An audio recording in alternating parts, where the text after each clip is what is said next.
So there's a little bit of context. So, in Bataille's view, the pull of existential resentment is universal. It's a human struggle. He's attuned, however, to the important mediating role played by culture.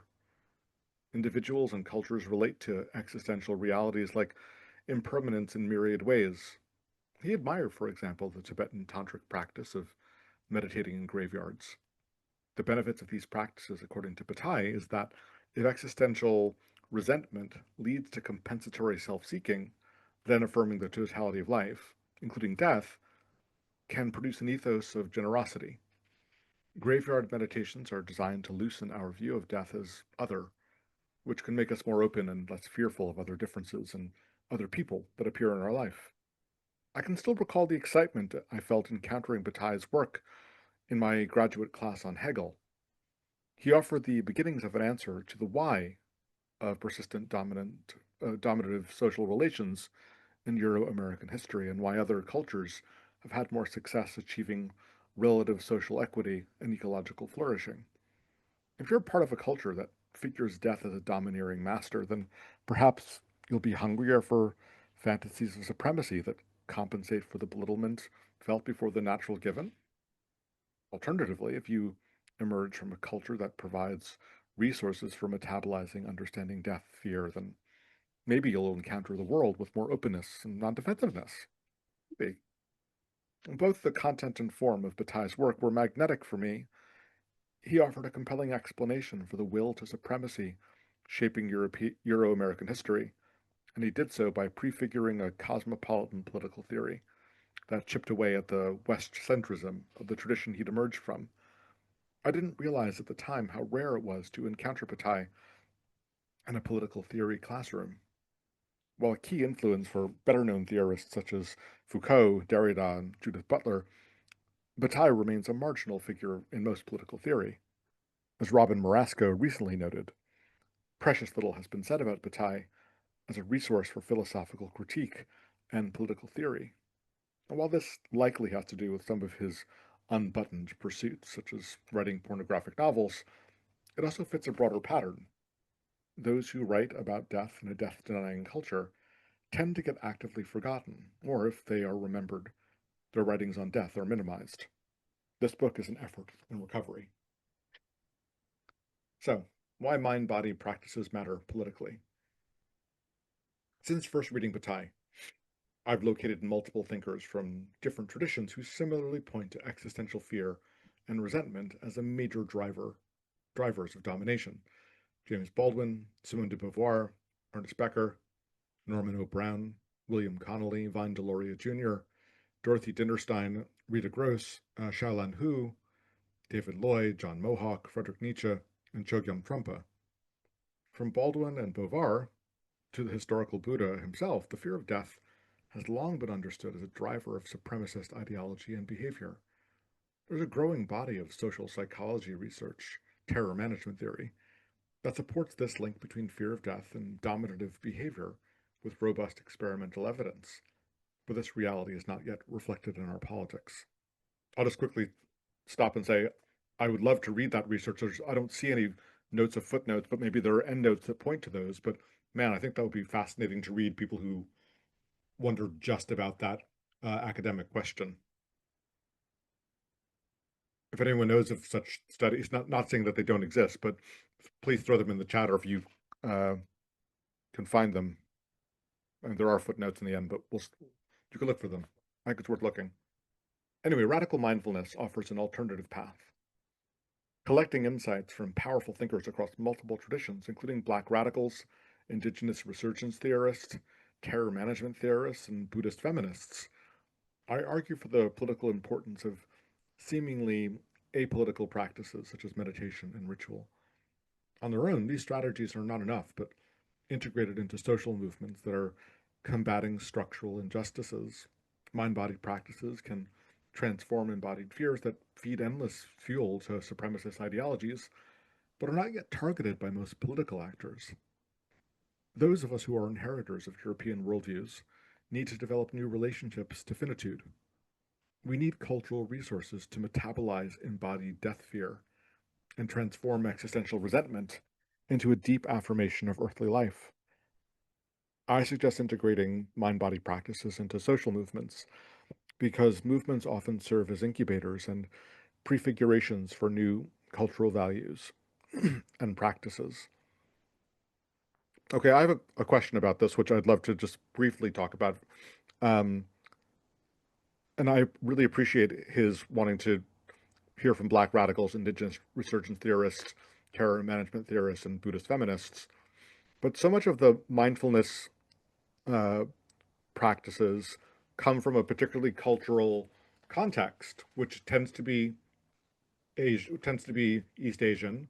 It tends to arise in a particular context that where it sits culturally and values in a particular way, and the movement practices that are often connected to them are also sit culturally.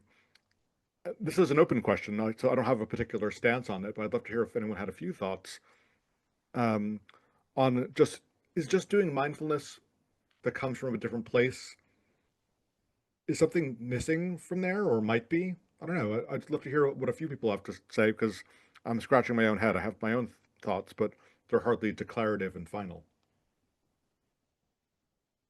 I'm not going to call on anyone, but just and you can all be like, "This is a stupid question. Move on, Stillman." My first thought when I was reading all of that, if I may, was Please. my thought basically was just if we would all just chill the frig out, then it would be fine. I wasn't thinking in terms of uh, cultural um, different uses, where mindfulness practices come from Sure. culturally, but I was thinking if we can chill ourselves out a little Sure.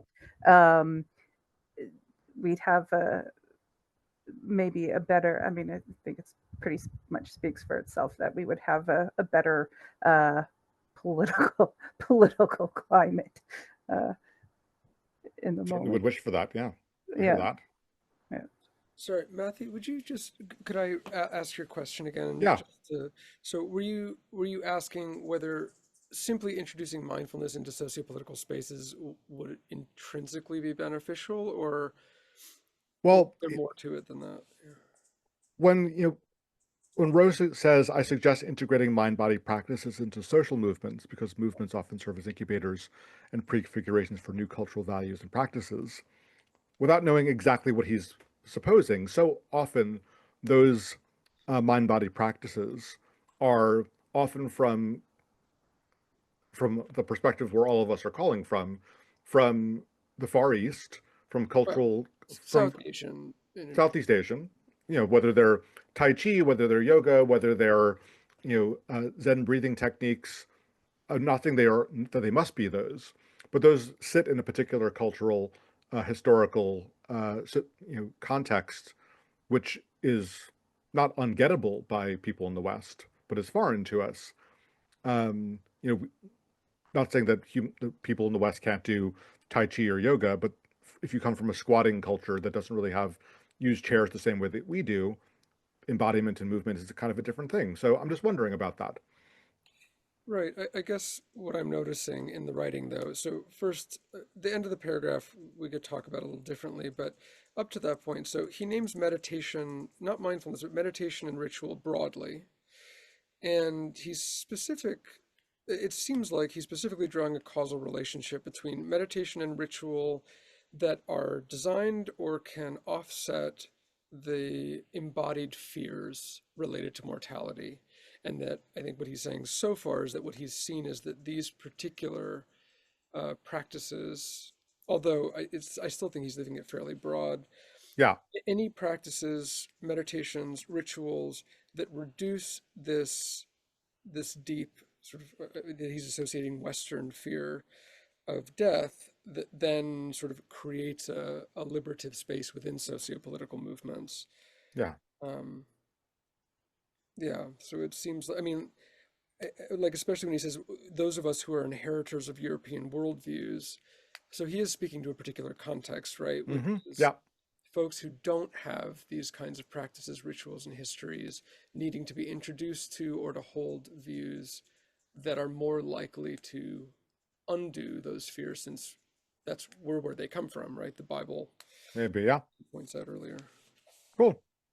Again, I don't want to milk this and have this become the new sidebar. Just if there was suddenly a smattering of like, huh, oh, that's interesting. So thank you for that, Asher, and thanks, Michelle, too. Let's keep going. Hold on, hold on, hold on. Okay, I'll hold on. You you said you had your own thoughts as well. I'm curious what Oh, your thoughts okay. are. Okay, well, my thoughts, some of my thoughts are that in a in a culture that um, in a culture that has movement built into its understanding of the world, in the way that they inhabit it, they're closer to it. That is, um, which is not to say, well, and that those movements are culturally held and bound. So it doesn't mean that every single Chinese person does Tai Chi, but the language of Tai Chi is built into many Chinese people's understanding of like, oh, right, this is part of this, of the way that we inhabit the world. Oh, there's a long religio-philosophical tradition about the way that you approach movement or approach food or approach ritual or ceremony.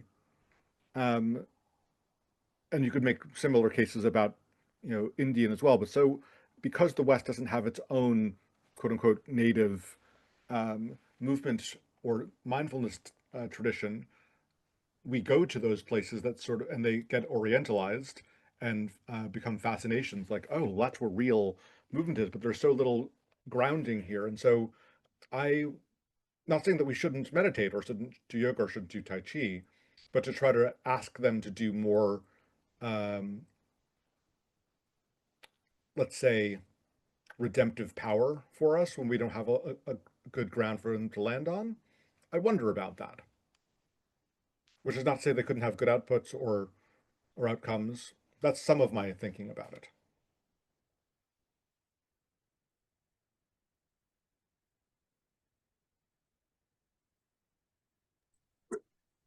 In the preface, there was the description of the mandala on the cover art by Dylan Thomas, which Yeah. described many spiritual traditions and the similarities from around the world, from around eras and timings, where Sure. you have the snake circling The around. Ouroboros, yeah. Yeah, and from all these traditions, there becomes this kind of foundation of animism of the earth in which we all live. So Sure.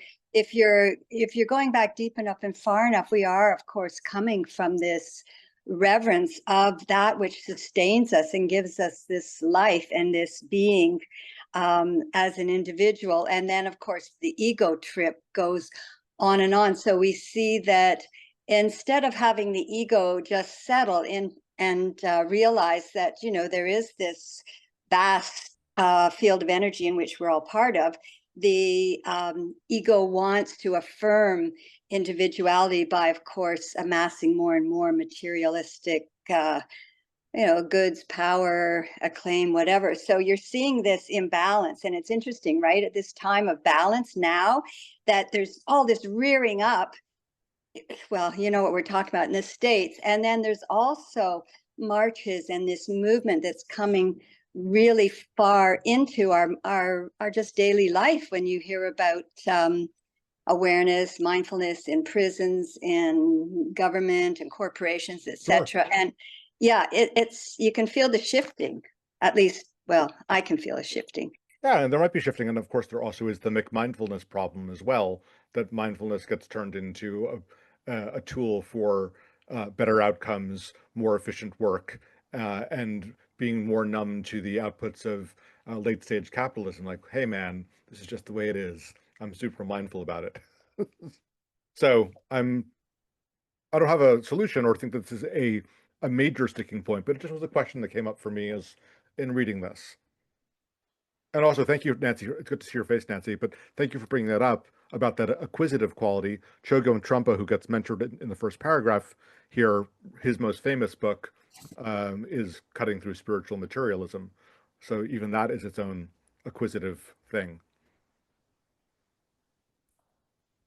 Cool. Well, let me keep going. Let's see what happens next. The integration I'm proposing is already afoot. Left social movements in the Euro-Americas are increasingly turning to mind-body practices to support their praxis.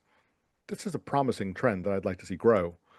While their efforts remain below the public radar, several organizations now work at the fold between subjective and social change. This intersection is increasingly called embodied social change. The Movement Strategy Center and Generative Somatics are leading organizations in this current. Activists from these groups passed a resolution at the 2010 U.S. Social Forum in Detroit that read, "We acknowledge that we as agents of change having been deeply affected by our conditions of oppression, need a deep and abiding commitment to embody the revolutionary change we seek. Revolutionary systemic change is needed internally, in our relations and our external conditions. Embodied practices such as singing and dancing, along with spiritual forms such as prayer and ceremony, have been central to most successful social movements. The integration of mind-body practices such as meditation and yoga into secular and multi-faith movements in the Americas and Europe, however, is a recent and growing trend. After reading about daily meditations used by activists during Occupy Wall Street, I traveled to New York in October of 2014 to interview occupiers. I spoke with 18 activists. I learned that the San Francisco Bay Area was another geographic hotspot where organizations were working at the intersections of subjective and social change. I visited the region in November of 14 and conducted 12 more activist interviews for a total of 30. My interviews revealed 5 primary benefits of mind-body practices: preparing for direct action, fostering self-care resilience, transforming trauma, embodying liberatory values and habits, and improving organizational effectiveness. These benefits are unpacked in the appendix. Except for the activists who were Buddhist, none of the activists I spoke with mentioned how mind-body practices might address the drivers of injustice itself. And yet, as I hope to demonstrate in the coming pages, there are powerful thinkers from multiple philosophical traditions who ask us to consider the role deeper existential fears play in shaping a will to supremacy across multiple axes of power. If these thinkers are correct, then mind-body practices that can access and transform these deeper fears are central to social justice, not merely a helpful add-on. I hope to support the push towards embodied social change by demonstrating that mind-body practices are vital to undoing supremacist social relations, rather than simply dealing with the wreckage they cause, which is also important, as demonstrated in the appendix. Until existential fear is taken seriously as a fuel source for supremacist social relations, social injustice will endure. I hope this book will help activists refine their use of mind-body practices to target and transform existential fear and the will to supremacy. And the supremacy it fuels, a direction I call radical mindfulness. The word radical comes from the Latin radix, which means root. As Karl Marx famously wrote in 1843, to be radical is to grasp the root of the matter. Radical critical theories such as Marxism seek to target the root causes of exploitation and oppression. Radical mindfulness is written in the same tradition, but my argument is that critical theorists and left social movements have mostly overlooked a root cause of injustice. The radical in the phrase radical mindfulness thus has 2 main meanings. First, I want to emphasize mind-body practices designed to soothe existential fear, thereby addressing a root cause of supremacist ideology and behavior. This means making room for participants to experience the feelings that accompany intentional encounters with impermanence. It also means offering conceptual resources, including stories, that can help practitioners notice the richness that exists in what the cover artist for this book, Dylan Thomas, calls the flow of impermanence. So with that, I'll pass the stick to Ann Pittman. Blah. Ah, You can blah all you want, Ann, but you got the stick, and then when you're ready, you can pass it to someone else you think is a good idea, who okay, will do their own reflections of questions they might have along the way, or pausing, or yeah, however it goes.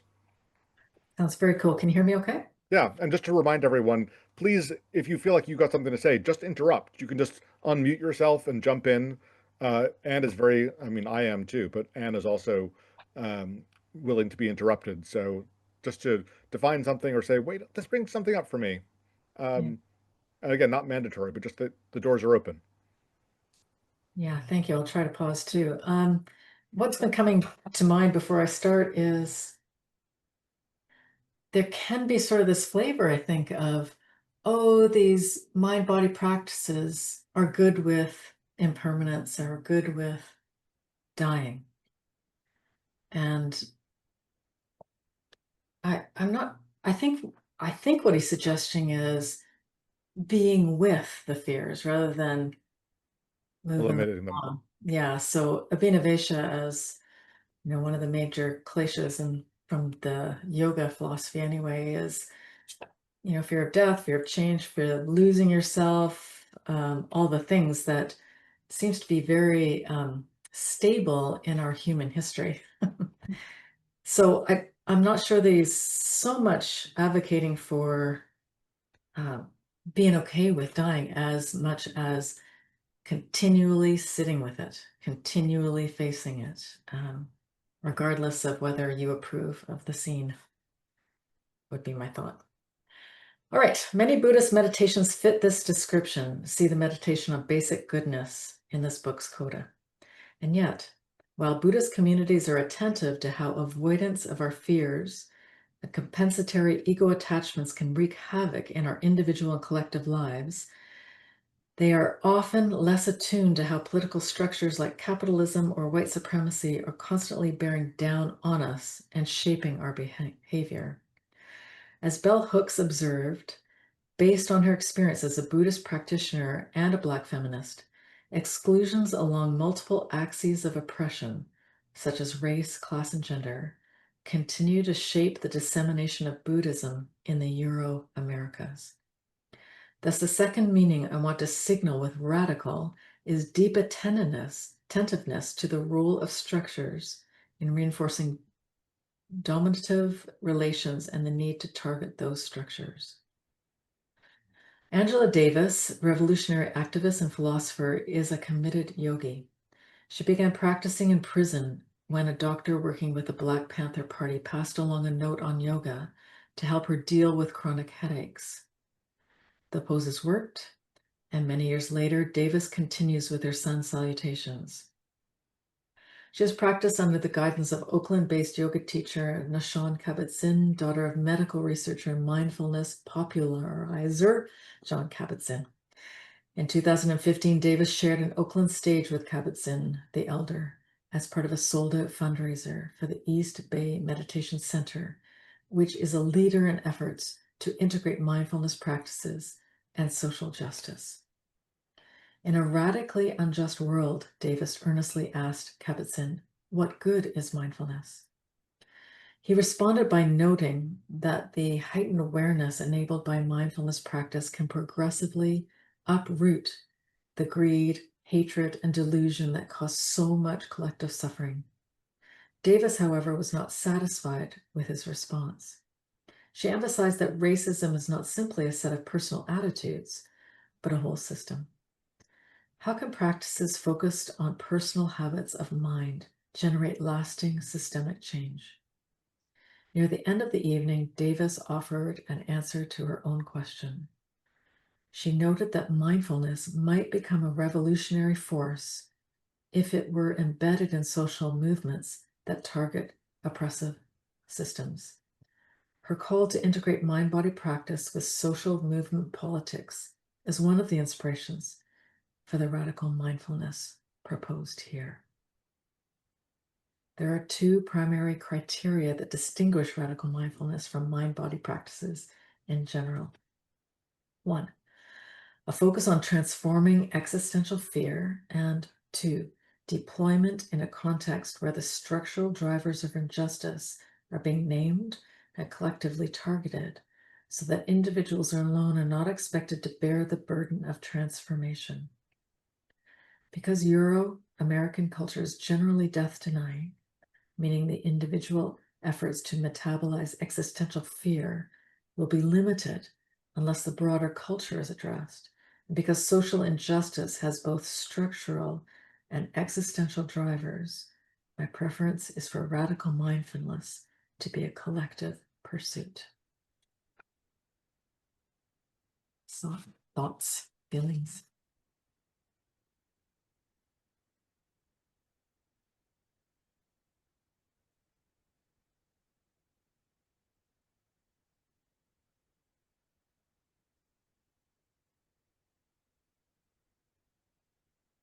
Well, maybe I can hand this over. Asher, do you feel like reading it all? Sure. Well, actually, Adrian just mentioned that's a gift of expression. Adrian, do you want to say a bit more about what you mean by that?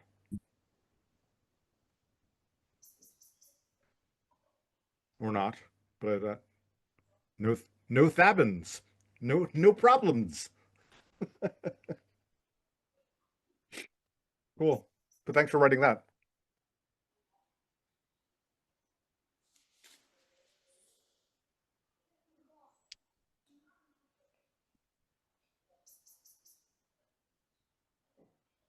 Yeah, fair. Thanks, Adrian.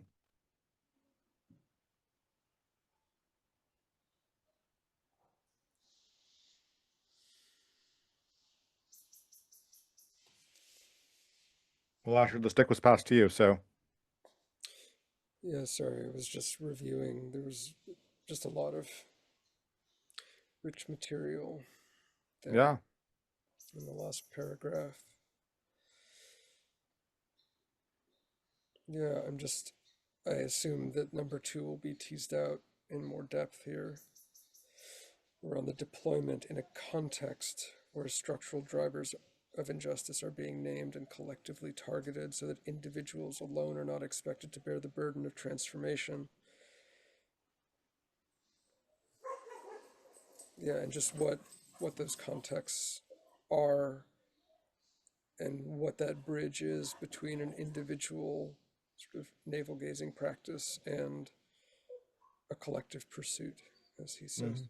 Yeah. Sorry, so you want me to just start on page 13? Well, Anne was passing the stick to you, so that means you don't have to accept it. You could pass it to someone else, but Anne was done. Okay. Since social justice organizations such as Stand.Earth and the Movement Strategy Center are already integrating mind-body practices into their work, see the appendix, the conversation of these techniques into radical mindfulness is straightforward. Foreground the force of impermanence and help people make friends with the finitude that shapes our bodies and world. This can be as simple as changing the verbal instructions for a sitting meditation. Overtly naming impermanence is not always necessary to loosen existential fears. I have little doubt, for example, that meditations that help people relax and encounter their habits of mind and body with minimal judgment can soften existential fear and compensatory bids for control. But the intention we bring to mind-body practices affects their outcome. Practitioners needn't be blasted with the intense reality that, quote, we're all going to die, end quote. But a core argument of this book is that helping people encounter and befriend the reality of impermanence through practices of radical mindfulness, sometimes overtly naming the reality of impermanence and sometimes taking a less direct approach, is vital work. The radical prefix is particularly important now that mindfulness is a zeitgeist. The mainstreaming of mindfulness, what Time magazine calls the mindful revolution, is being powered by research documenting the physical and mental health benefits of meditation. The most common form that mindfulness meditation takes is settling into a chair or cushion and focusing one's awareness on the breath. The breath serves as an anchor into the present moment, helping to root practitioners into the materiality of their bodies. When distracting thoughts inevitably arise, a typical instruction is to non-judgmentally notice that one is thinking, regardless of the thought's content, and then gently return awareness to the breath. Jon Kabat-Zinn defines mindfulness as paying attention in a particular way on purpose in the present moment and non-judgmentally. Like most revolutions, the mindful revolution is composed of multiple and competing forces. While social justice activists are turning to mindfulness practices, so are their opponents. Shall I stop there or shall I continue? That's up to you. You're the reader. Didn't realize I had that much power. You should start doing some mindfulness to deal with your fear of being the reader right now. Yeah.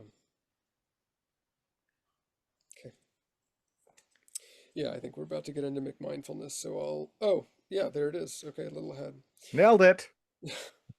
The corporate sector has been particularly bullish on meditation. Zealous CEOs have referred to it as a disruptive technology that can give firms a competitive edge. Google, Apple, Nike, General Mills, and Goldman Sachs and our military, have all been early adopters of workplace meditation programs. Mainstreaming and corporate uptake have been enabled by sundering mindfulness from its Buddhist origins. Undoing the possessive ego, a long-standing goal of Buddhism, is a threat to quarterly earnings reports. It's safer to present the practice as a pathway towards self-optimization and material success for workers and executives. Corporate mindfulness, or what Ron Purser calls McMindfulness, is antithetical to the radical mindfulness I'm proposing. It is actively inattentive to the existential and structural drivers of domination.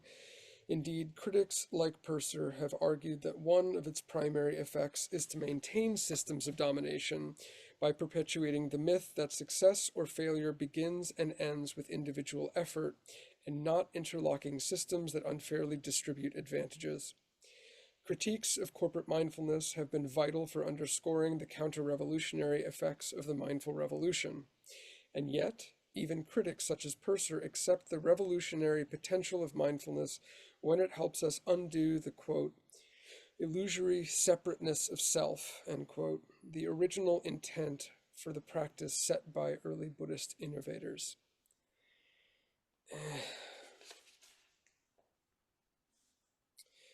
I mean, part of what I appreciated about your earlier question, Matthew, is that I actually do think, I mean, part of where McMindfulness comes from is a refusal to engage with the origins of things.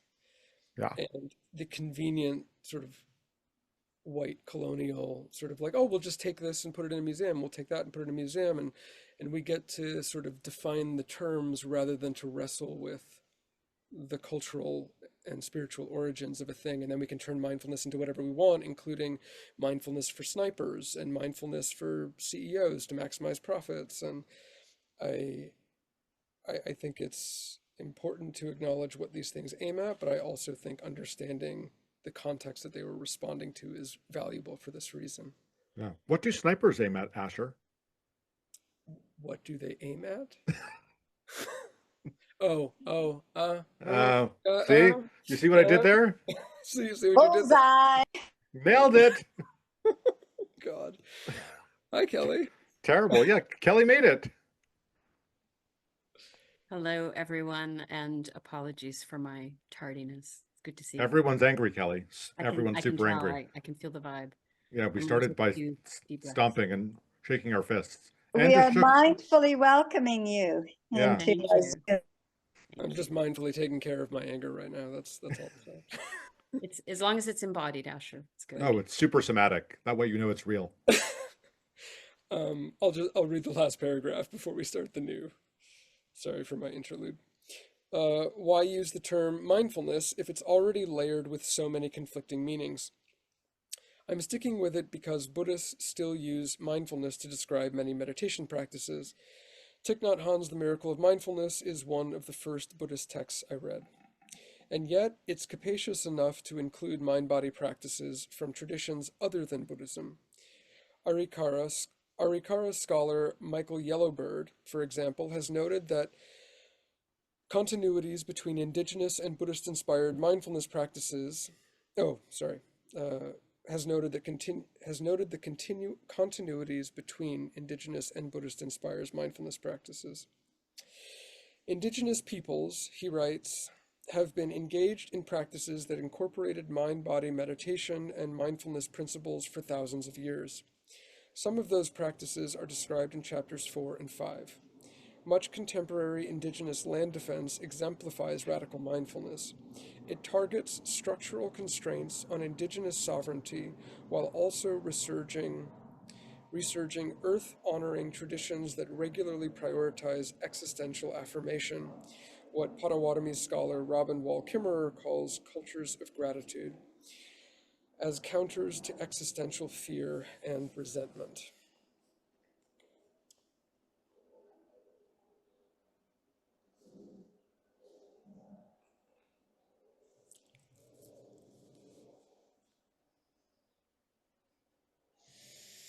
I'm stuck on that phrase, existential affirmation.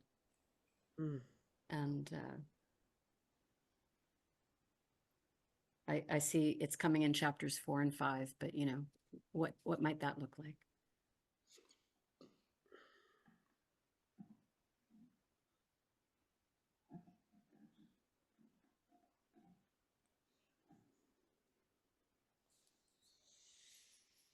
I can't remember if mindfulness points not just to the popularity or maybe even desecration of mindfulness, but does it also point to the cognitive versus embodied idea of mindfulness? I can't remember if it points to that or if, in fact, Rowe does, like the idea that mindfulness can easily, in this culture, move toward just the thinking mind rather than the idea of embodiment.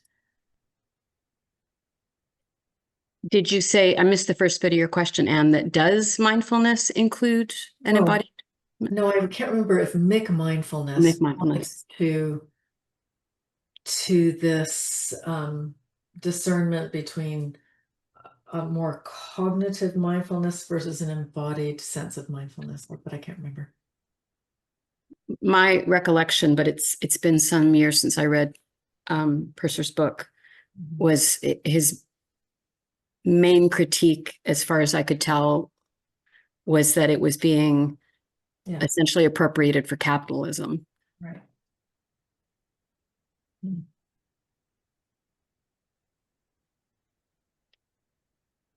Because I wonder if Rowe is assuming that we have an understanding of embodied mindfulness.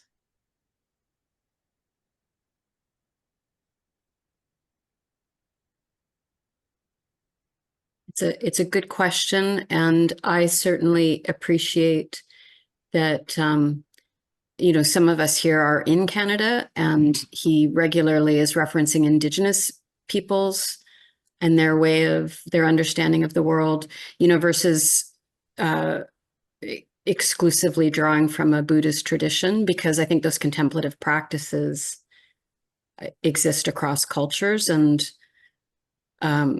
you know, as to what James Rowe is assuming about our own understanding, I can't say. Yeah. I mean, well, somebody else is putting. Would it be, Kelly, is it skillful to read? I'm just realizing there are some things that are coming up in the chat, and do those get read as well? That's a good idea for future listeners. Go ahead, Asher. Oh, so Dr. Kim Peace-Tusky wrote, I think the mention of existential affirmation is made to offer an antidote or partial antidote to fear and resentment, a grounding into the attention we can give to gratitude. I don't need to go on a whole tangent about this, but I do think it's worth naming, and maybe he addresses it at some point, but the idea even that John Kabat-Zinn doesn't also represent a decontextualization of mindfulness and placing it in a Western white sort of potentially even scientific materialist framework, you know, that is pulling one of the Eightfold Path factors out of the Eightfold Path to make it its own standalone phenomenon.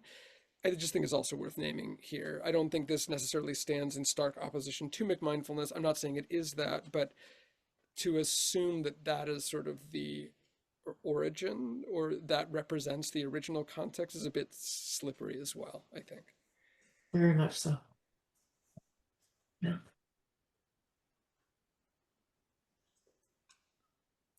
By the way, and just not that this is necessarily an answer to what you were saying, but I was just going back to the very last section or the last sentence on page 13 of the penultimate paragraph, where he seems to be talking about what McMindfulness, at least how he's qualifying it, when he says as a pathway towards self-optimization and material success for workers and executives, right? So it just seems to touch on Kelly's point about this being about the maximization of profits and personal performance, almost a sort of egoification of mindfulness and a profiting from.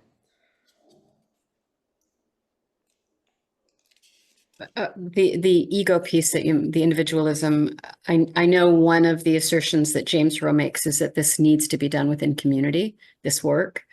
And I think that also ends up countering some of the potential pitfalls that, in turning mindfulness into a secular practice and using it as a form of optimization.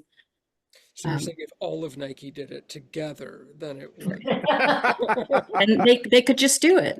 They could just do it. Nike Nation is a powerful people. They live in a village in Portland, right? It's on the other side of the river though. Yeah. Okay, shall I pick up? Go for it. A synthetic analysis.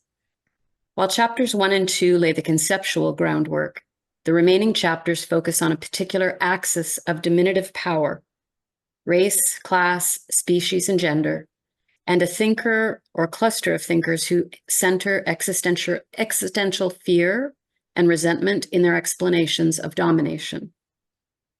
In each case, this existential explanation has been overlooked in the relevant literatures: critical whiteness studies, Marxism, environmental studies, and feminism. While each chapter focuses on a particular axis of power, I strive throughout to show the different ways race, class, and gender interact. For example, white elites mobilizing racist resentment to keep the white working class from finding common ground with Black workers, and also how these axes can intersect to produce compounding oppressions. I'm just going to quickly say I really love that he's giving us kind of the map of what's ahead. Chapter 2 offers an explanation of the will to supremacy, a core concept that draws on Martin Luther King Jr.'s sermon on the drum major instinct, Nietzsche's work on the will to power, and Buddhist accounts of self-formation. I disagree with King's framing of the drum major instinct as an automatic and universal human instinct for supremacy, but he is right to focus our attention on subconscious embodied forces that can weaken our everyday relationships while also shaping events at grander political scales, such as conditioning structures of white supremacy, class supremacy, human supremacy, and male supremacy. Chapter 2 also offers a fuller unpacking of my main argument, including more explanation of phrases such as existential fear and existential resentment. Chapter 3 examines James Baldwin's existential explanation for white supremacy. James Baldwin's broader work on race is central to scholarship in critical whiteness studies and the anti-race pedagogy it has influenced. And yet, Baldwin's existential explanation for persistent attachments to white supremacy is largely missing from key works in critical whiteness studies. But if Baldwin is right that existential terror in the face of finitude fuels a compensatory will to supremacy, then an important driver for racism is being left unaddressed in theory and practice. Returning to his existential analyses of race is especially important in the current conjuncture when avowed white extinction anxiety is helping to fuel anti-immigrant sentiment and violence.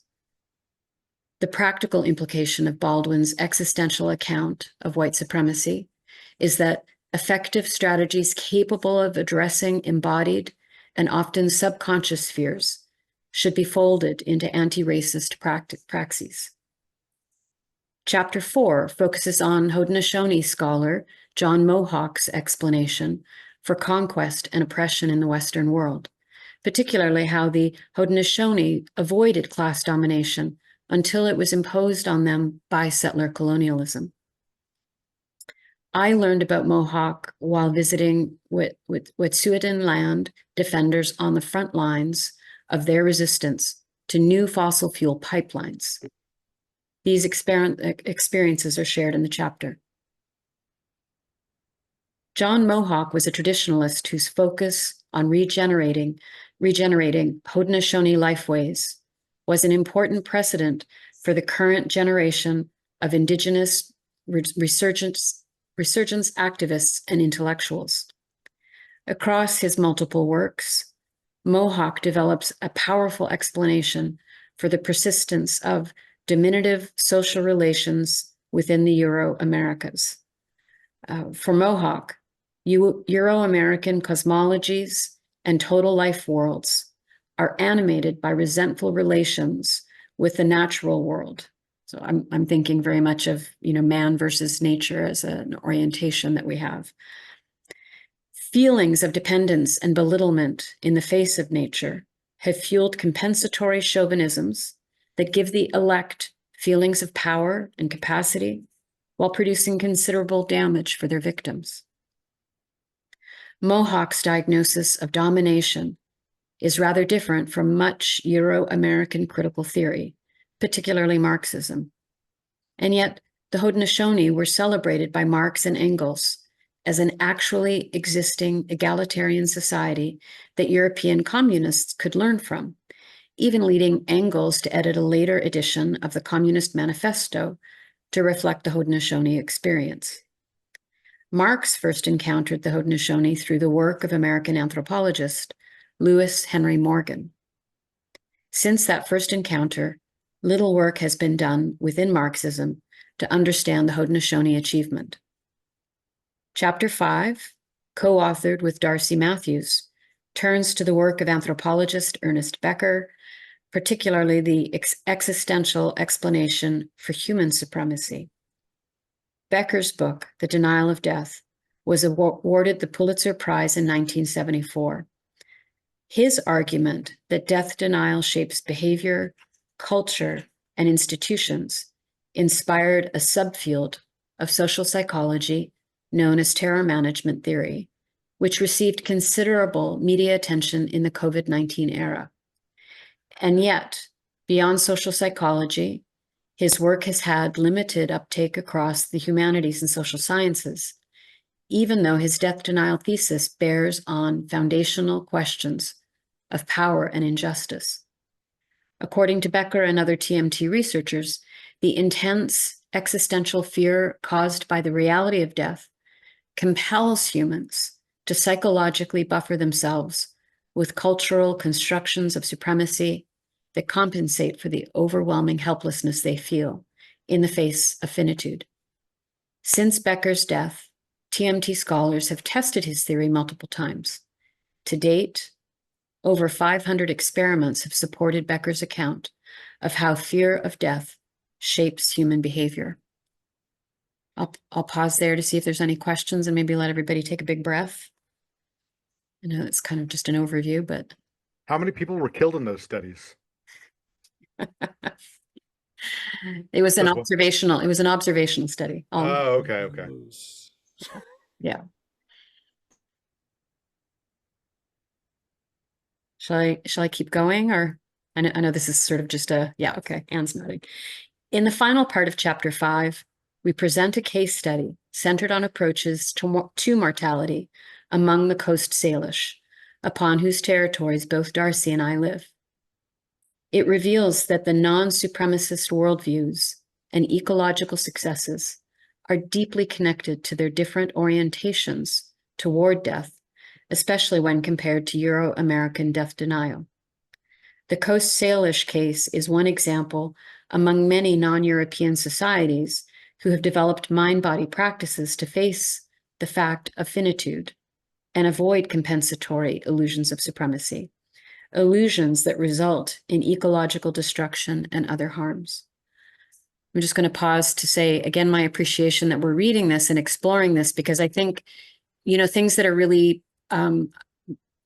like foundational for how we move through the world, our beliefs, like our thing, how we feel about death, sex, religion, those sorts of things.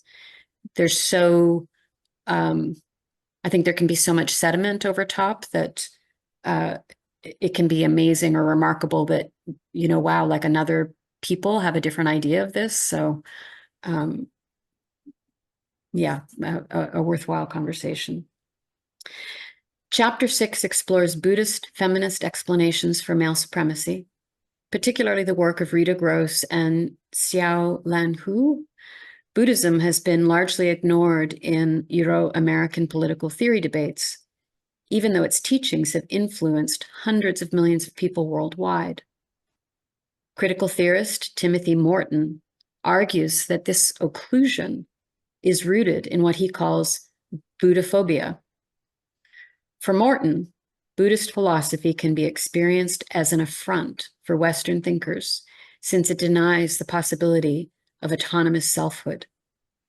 I would add that Buddhism can also be unsettling, since it affirms the impermanence that so much of Euro-American society is organized around denying. For Gross, one of Buddhist feminism's key contributions to broader feminist debates is to center the inadequacies we experience as humans whose existence is finite, a focus that has not received the attention it deserves in broader debates, feminist and otherwise. I took refuge vows and became a card-carrying Buddhist in 2014, after practicing meditation in the Shambhala Buddhist community since 2003. Shambhala was founded by Tibetan Buddhist teacher Chogyam Trungpa in Colorado in the 1970s. In 2018, news broke that the current lead teacher in Shambhala, Sakyong Mipan, Trungpa's son, had abused his power in multiple ways, including the sexual abuse of female students. Mipan's oppressive behavior crystallized for me the deep limits of existential affirmation without accompanying efforts to target structural injustice with collective action. Rita Gross, who is an important figure in the disciplinary formation of Buddhist feminism, was a student in the Shambhala community in the 1970s and 1980s and studied with Trungpa. In her works, Gross advocates for joining Buddhist praxis with collective action that targets structural injustice, an important exemplar of the radical mindfulness I argue for. Unfortunately, Gross's Buddhist feminism is itself a limited liberation project. As critics have observed, Gross remains uncritically attached to her whiteness and narratives of Western supremacy. These attachments keep her from extending her gender analysis to other axes of power, such as race and nation. In other words, they keep her from pursuing an intersectional analysis. One of Gross's critics, religious studies scholar Xiao Lanhu, was her graduate student. Hu offers important correctives to Gross while presenting a more fulsome liberation project that integrates intersectional feminism with Buddhist insights into the roots of existential and political suffering. Moving from Trungpa to Gross to Hu, this chapter follows a trajectory of students improving on the work of their teachers in the service of extending liberation to all beings. And that's the end of that section. Two things that are jumping out at me right now. One is, I so appreciate the way James Rowe, with mercy and grace, credits these thinkers for their contributions, these teachers, and then acknowledges the harm. And I know it's something that I struggle with, like, how do we approach our imperfect leaders, teachers, even colleagues? And so I'm glad for this example of, you know, how it can be done skillfully. And then the other thing I'm thinking about, and then opening it up, is this idea of combining praxis and collective action. And that, you know, again, this counter to the individualism that, you know, we can have all the theory in the world, but putting it into action and doing it together, it just feels almost urgent to me.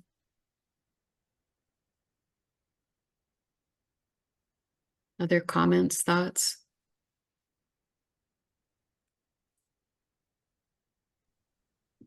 Well, I've always welcomed being in sanghas in which right activism or social justice or right action is really foundational. So not just sitting on your cushion, but looking at, if you have any investments, where are they? And where is your money going? And eventually down the pipe, where is this money? What is it fueling?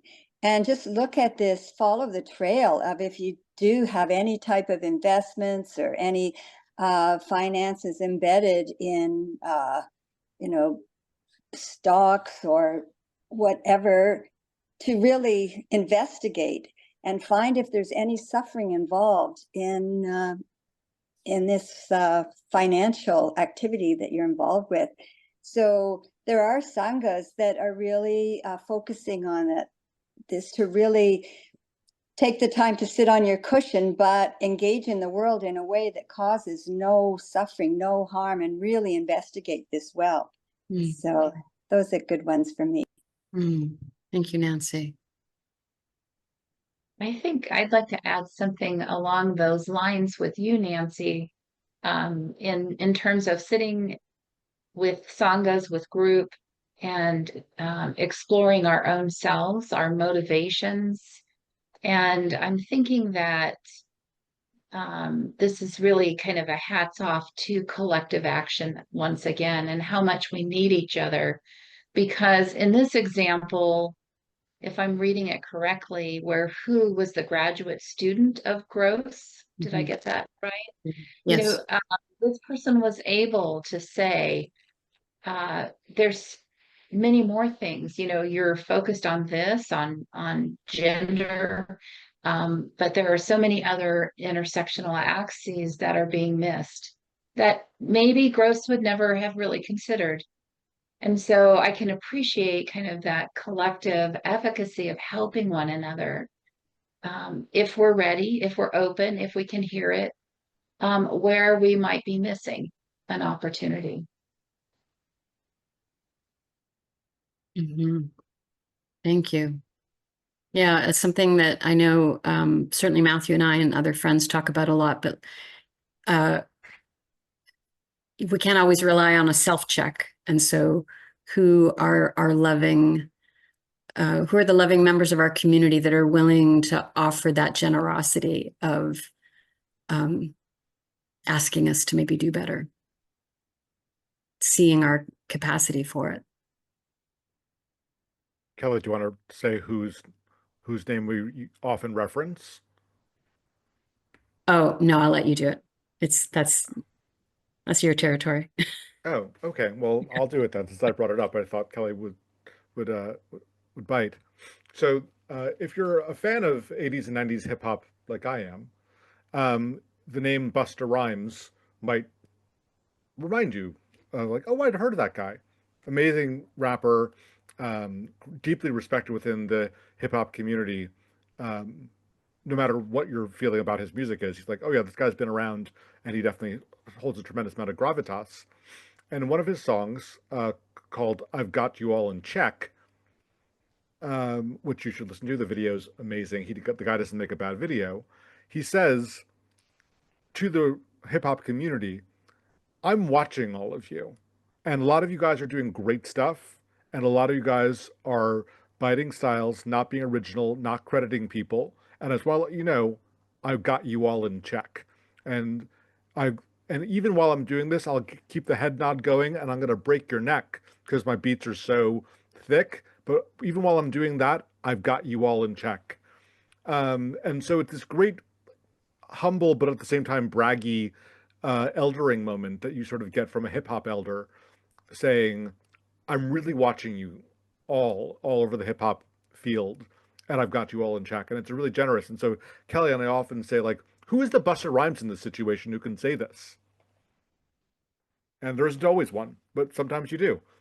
And there was a response when he wrote that song, like, oh, wow, Uncle Buster's watching out for us, which is kind of great that within that culture there was a response to say, like, oh, wow. So put that on your rotation during the week. I'm like, oh, wow, that's cool. Busta Rhymes. It's a great song. And sometimes Buster Rhymes is you. It's the moral of the story. Yeah, all of you are 60-year-old hip hop icons. Well, you know, you can channel it. I'll pass off the reading to whomever wants to pick up the baton.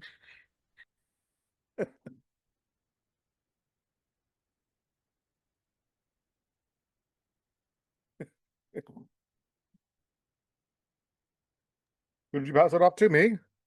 Sure. How about you, Matthew? Oh no, I've got something in my eye, so just give me a minute. Pass Okay. it to someone else. Anne, can I lean on you? I'm about to say hello to Heather or to Hillary. I've had an opportunity already, but And if I you're would being love to read. I Oh, wouldn't mind a bit. please jump in, please. Dr. Kim Peace, Tusky, in the place to be, you got us all in check. Okay, let's give this a try. Can you hear me all right? Yeah. Okay. Wherever a parting note on positionality. Wherever possible, I include personal narrative.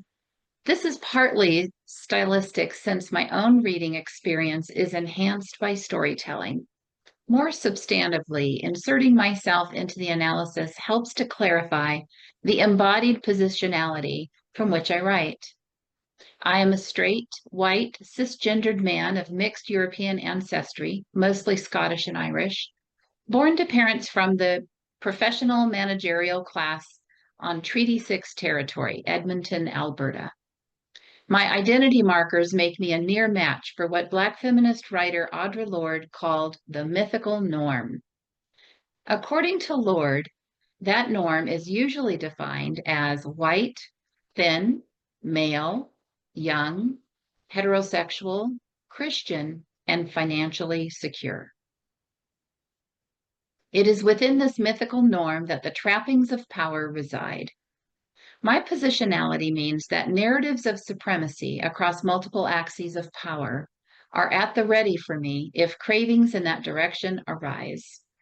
Fantasies of supremacy are a peril for all people who lack cultural resources for metabolizing existential fear and resentment.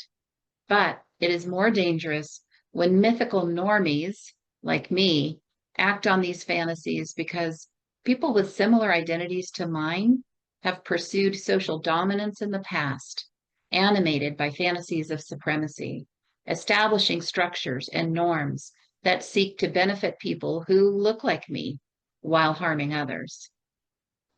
When beneficiaries of dominative systems refuse compensatory cravings for dominative power by transforming existential fear into existential affirmation, they reduce the fuel load those systems draw from. My hope is that making sense of my own dominator subjectivity will lessen the damage caused by people who look like me. And yet, sedimented systems have their own institutional logics, like white employers only hiring people who look like them, consciously or unconsciously, that need to be targeted with collective action. As a beneficiary of interlocking systems of dominative power, I feel a particular responsibility to work on all the drivers of domination, whether they are below my skin or out in the world. The questions I pursue have personal stories behind them. My first conscious memory of the will to supremacy was when I was around 5 years old. I was at a party with my parents, playing with other kids in the basement as the adults got boozy upstairs. I remember some older and more entrepreneurial kids targeting a young boy and trapping him inside a storage chest. The entrapment attracted a small crowd of onlookers, me included. I don't remember how long the bullying lasted before everyone moved on. I wish I could share a story of heroism on which I pushed the bigger kids aside and released the boy. Instead, I looked on, strangely entranced. Strange because I knew in my heart it was wrong. The children's books and TV shows I was raised on celebrated sharing and kindness more than power over dominance. And I wouldn't have wanted to be that boy. And yet, I found the whole affair exciting in a way that divided and concerned me. I felt a struggle inside me. According to the analysis pursued here, energetic forces were arising within me, offering a soothing identification with power to cope with the ongoing surges of belittlement I felt as a little and fragile person in a big world. While this initial experience wasn't marked by typical axes of political difference, it involved bigger white kids picking on a smaller white kid, all of us demographically alike. I remember multiple occasions growing up when peers shared racist, sexist, or homophobic jokes. I recall a small thrill of excitement on being in on something, mixed with a feeling of dread, a sense that the thrill I'd felt was dangerous and wrong. I remember feeling the same conflicted thrill when a friend and I poured boiling water on anthills in the backyard. Likewise, in elementary school, I remember dressing up as a drunken hobo, in quotes, for Halloween. That time of year when literal masks are worn and figurative ones are taken off. While I thought the costume was funny at the time, it ultimately betrayed considerable fear of the social death that street-involved people represented to me. While never explicit, I subconsciously worried that if I failed at school or I was shunned by family and friends, social death could be my fate, a much scarier prospect than fictive zombies and vampires. My parents were left-leaning, and my mother was an avowed feminist who made me attentive to gendered power dynamics from an early age. She lent me her college copy of The Second Sex when I was writing chapter 6. And so the thrills and fears I experienced as a young mythical normie, encountering asymmetries of class, race, species, and sexuality, before knowing how these axes of power operated, did isolated damage. Mercifully, the conversations, culture, and media I was fed in my family home inoculated me against doubling down when the thrill of exclusivism coursed through me. And yet, the invitations to follow that thrill were many. Without inoculation, energetic forces within, my organism could easily have pushed me toward a deeper affirmation of the exclusivism and imagined supremacy that my subject position afforded. And even though years of critical education bolstered this inoculation, there is no doubt my identity was shaped by subconscious attachments to narratives of supremacy. Cornel West's observation in Conversation with Bell Hooks that structural forces such as patriarchy and racism are chronic conditions that we are in, quote, perennial recovery and relapse, unquote, from resonated with me.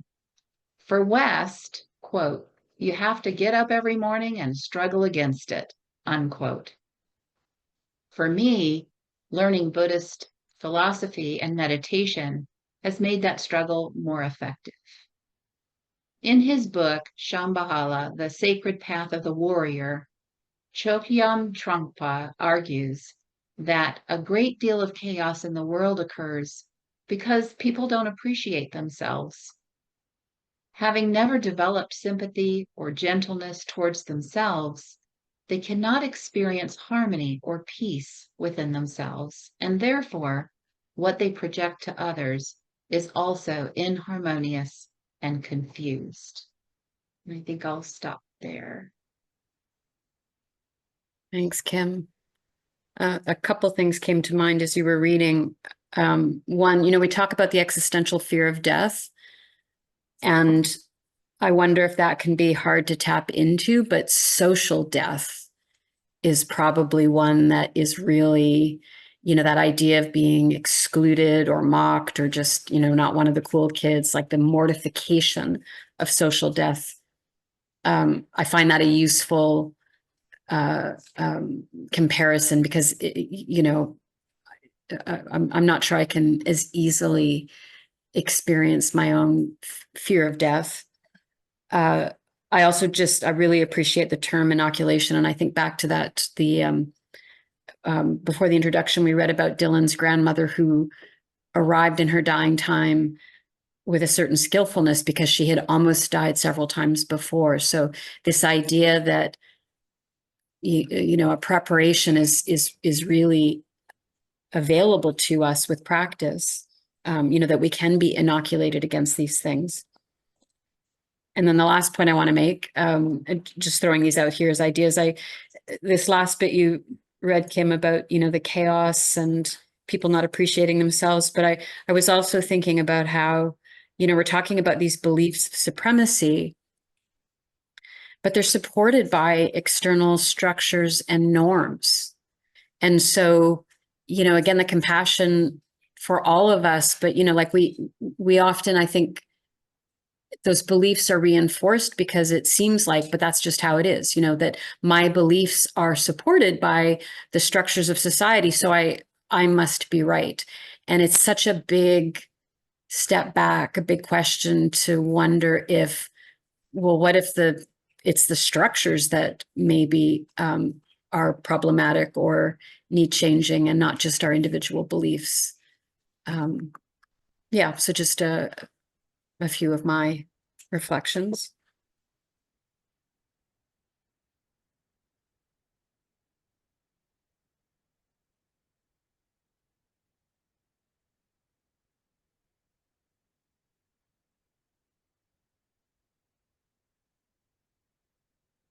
Do you want to pick up, Matthew? If nobody else has anything to add? I think we can finish the introduction tonight, looks like. Yeah. I just lost my For some of it. For Trungpa on 19? On 19, yeah. Mhm. For Trungpa, so funny, like you're looking at it and you're like, where was it? For Trungpa, if we can learn to embody deep appreciation for ourselves, despite our fragility, despite our finitude, then we'll have less compulsion to pursue compensatory aggrandizements. Meditation is a practice that allows us to transform existential resentment into affirmation, thereby quelling the will to supremacy. In my experience, it works. Since starting to meditate in 2003, I've noticed a greater capacity for felt gentleness and gratitude coupled with a hushed will to supremacy. Whether everyday ego trips or the conflicted thrill of exclusivism, has the will evaporated? Absolutely not. Or evaporated? Not.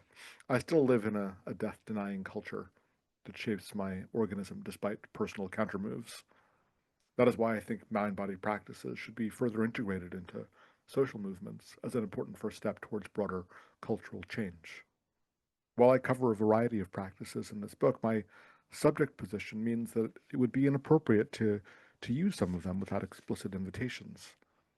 I'm thinking particularly of the Haudenosaunee, Arikara, and the Coast Salish rituals described in 4 and 5. Most white settlers lack traditional cultural resources capable of metabolizing existential fear and resentment. a little bit of what I was bringing up earlier about the embodiment practices and the movement practices. Like, where does it land? Anyway, I'm grateful to such Buddhist teachers such as Thich Nhat Hanh, Shunryu Suzuki, and Chogyam Trungpa for sharing Buddhist teachings across Euro-Americas. Due to Buddhism's missionary history, these teachings are readily available and an invaluable resource for more of the Buddhist modernism practiced in most convert communities in North America. See Chapter 6. Buddhism's approach to missionary work is quite distinct from Christianity's. According to religious studies scholar Brooke Shednick, the goal of most Buddhist teachers is not to create more Buddhists in the world. Identification as a Buddhist is considered by the Buddhist tradition as unnecessary for reaching the goal of enlightenment.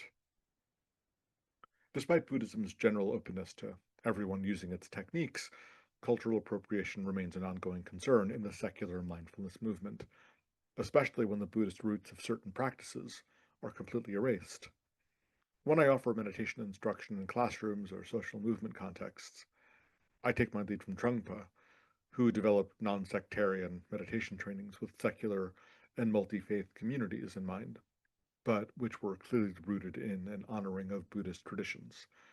He wasn't seeking converts to Buddhism. He wanted all people to transform basic anxiety into what he called basic goodness, regardless of their religious affiliations.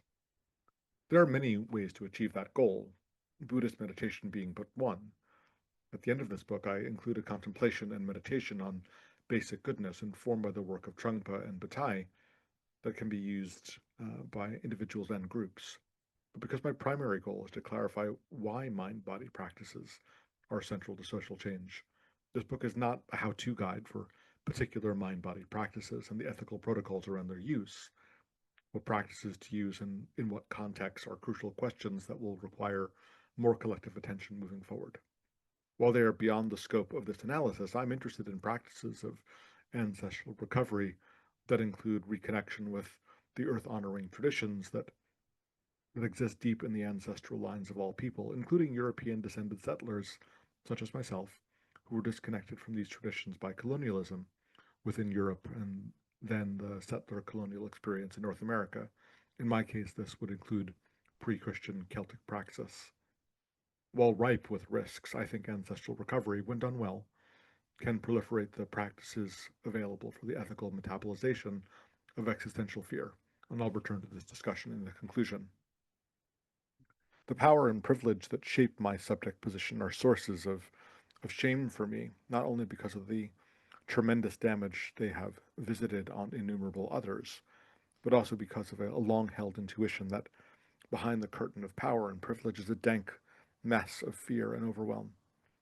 This intuition, rooted in my own embodied experience, is likely what first drew me to George Bataille's account of domination when I read it in graduate school, and then to all the thinkers in this book who make similar arguments, both thinkers from within the mythical norm and those othered by it, concur that the myth of supremacy papers over profound insecurities. Encountering this explanation was a relief for me. It meant that the conflicted thrill that I'd experienced at those junctures when I was invited to affirm exclusivism was not indicative of irredeemable perversion or original sin. Instead, lacking cultural resources for transforming existential fear into affirmation, it was a confused and damaging attempt to cope. This is something I could work on and change. The persistence of dominative social relations that shape my external world and bubbled up below my skin could be transformed. Radical mindfulness is thus written from a place of cultivated optimism. The embodied social change it advocates for can address the existential drivers of domination pinpointed by multiple thinkers throughout history and yet consistently forgotten in the Euro-Americas, where recovery and remembrance are needed most. Will remembrance stick this time? I don't know. But from global pandemics to climate catastrophes, even the relatively privileged are being forced to reckon with the existential crisis that denying death only accelerates. Maybe this time unnecessary resistance to time and death will be allowed to pass, bringing forth something new. Lots of notes. Lots of references.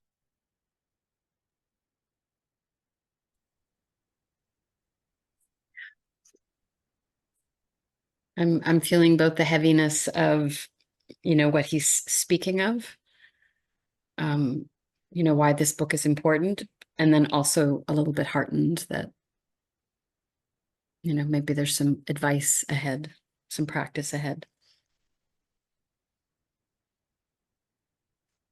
Speaking of practice ahead, I'll quickly remind everyone that James Rowe is offering to lead us in meditation Thursday evening.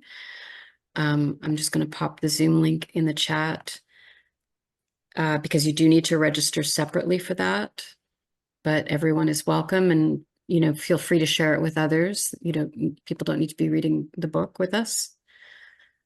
And then we have time for more conversation, but I think I'll turn off the recording and let those that are listening along. We've finished the introduction, and we'll start chapter 1, I guess. We'll start next week.